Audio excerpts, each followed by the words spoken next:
Donald Trump की जीत के बाद अमेरिका में गर्भ निरोधक दवाओं यानी कि बर्थ कंट्रोल पिल की डिमांड तेजी से बढ़ रही है। इसके अलावा इमरजेंसी कॉन्ट्रासेप्शन यानी कि आपातकालीन गर्भ निरोधक दवाओं की मांग भी तेजी से बढ़ी है। अमेरिकी अखबार यूएसए टुडे की रिपोर्ट ये बताती है कि इमरजेंसी कॉन्ट्रासेप्टिव मेडिसिन की सेल्स का 1000% का इजाफा हुआ है। यानी बीते कुछ दिनों में इमरजेंसी कॉन्ट्रासेप्शन दवाओं की मांग आसमान छूने लगी है। ऐसा क्यों हुआ? क्या अमेरिका में ये दवाएं बैन होने वाली हैं? क्यों महिलाएं इन दवाओं का स्टॉक जुटा रही हैं? जानेंगे इसी वीडियो में। नमस्कार, मेरा नाम है रिया शर्मा और आप देख रहे हैं टीवी 9 डिजिटल।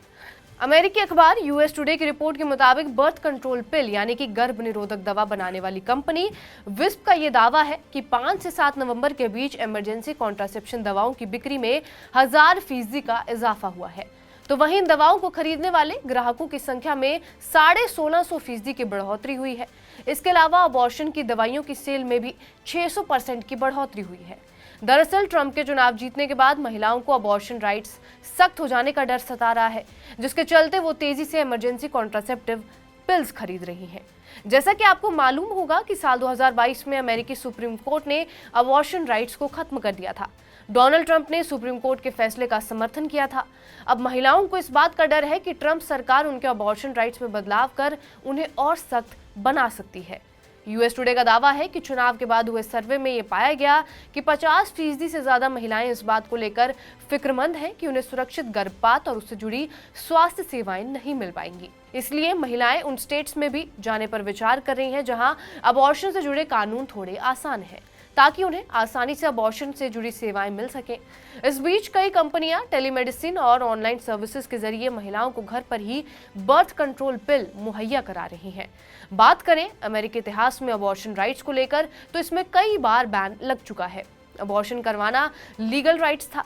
साल 1880 तक अबॉर्शन करवाना लीगल राइट्स था, लेकिन 1873 में अबॉर्शन पिल्स पर बैन लगा दिया गया था। 1900 तक अमेरिका के तकरीबन सभी राज्यों में अबॉर्शन पर बैन लगा दिया गया। हालांकि प्रेगनेंसी से मां की जान को खतरा होने पर ही अबॉर्शन की परमिशन थी। 1960 के दशक की बात की जाए तो महिलाओं ने अपने अधिकारों के लिए आंदोलन शुरू किए। 1969 में नॉर्मा मैककॉर्वी ने अबॉर्शन के कानून को चुनौती दी थी। मामला सुप्रीम कोर्ट तक पहुंचा। 4 साल बाद यानी कि 1973 में अमेरिकी सुप्रीम कोर्ट ने अबॉर्शन को लीगल कर दिया। हालांकि 24 जून 2022 को अपना ही फैसला पलटते हुए सुप्रीम कोर्ट ने महिलाओं से उनकी कोख का अधिकार छीन लिया। इसके बाद महिलाओं को अबॉर्शन के लिए मिली संवैधानिक सुरक्षा भी खत्म हो गई। अब ट्रंप सरकार महिलाओं के अबॉर्शन राइट्स को और सख्त बना सकती है, जिसके चलते बीते कुछ दिनों में बर्थ कंट्रोल पिल्स और इमरजेंसी कॉन्ट्रासेप्शन दवाओं की डिमांड तेजी से बढ़ रही है। महिलाओं के अबॉर्शन राइट्स पर आपकी क्या राय है? कमेंट बॉक्स के जरिए हमें जरूर बताएं। बाकी देश और दुनिया की तमाम खबरों से अपडेटेड रहने के लिए बने रहिए टीवी 9 डिजिटल के साथ।